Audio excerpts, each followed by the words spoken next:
if someone else spoke to me the way that I speak to myself, I'd have to kill that son of a bitch because, I couldn't tolerate that. I don't know why we're just so mean to ourselves, man. I don't know why I get so addicted to things, I'm even addicted to damn nasal spray. That's about the hardest thing I've had to kick, to be honest with you. Man, I appreciate your honesty here. Yeah, look, I had a non-addictive nasal spray that I had for a while that sometimes I'd pull up if I was going to a bar or something, I'd do a hit in each nose before I go in. It didn't even do anything to me. It gave me a little bit of a flashback of probably doing a drug or something, and just kind of heightened my senses in a weird way. But yeah, man, I'm sorry that you are so mean to yourself. And I don't mean that as a reflection of who you are, because I know, like me, you don't want to be. You don't want to be.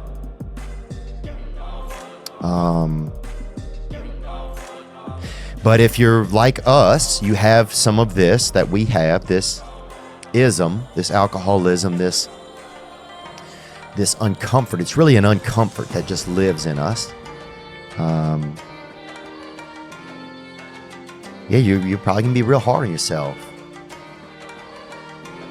I think I was always extremely hard on people. That's the number one note people have given me. And you're so hard on yourself. And I think I used to think that if I wasn't hard on myself,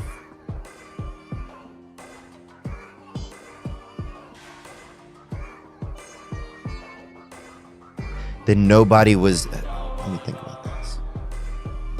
If I wasn't hard on myself, because when I was young, nobody was anything on me,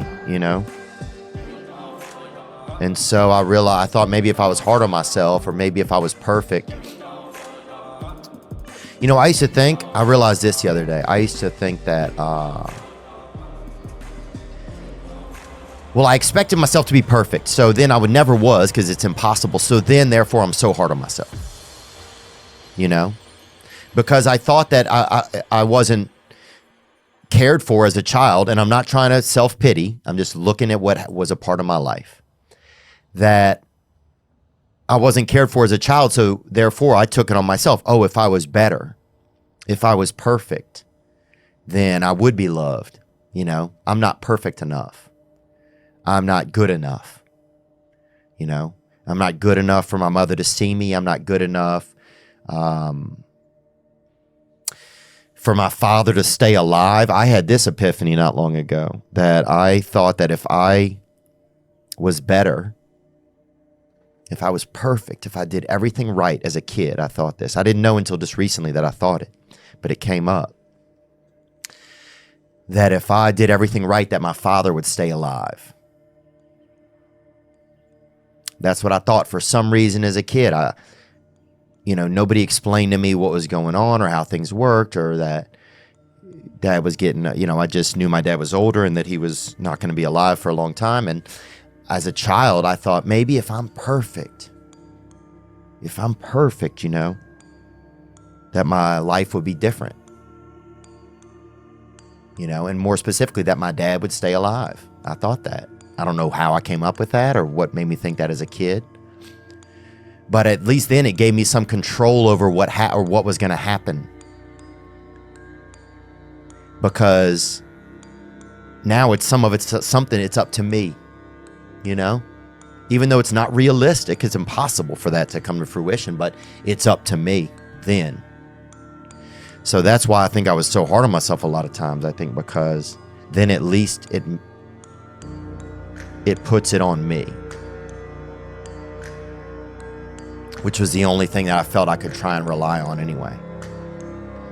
Because I didn't feel comfortable in the world. And that's not I'm not trying to downer anybody. But I thought about that. Let's hear more, brother. Thanks for the call. Yeah, that's enough bitching for me, man. I just wanted to tell you thanks and that you wanted to learn, man. There's a ton of days where your podcast was the only time I smiled that day. So keep doing the Lord's work, man. Take care of yourself. Gang. Thanks, bro. You too, man. You know, I'm proud of you, dude. It's hard. You know.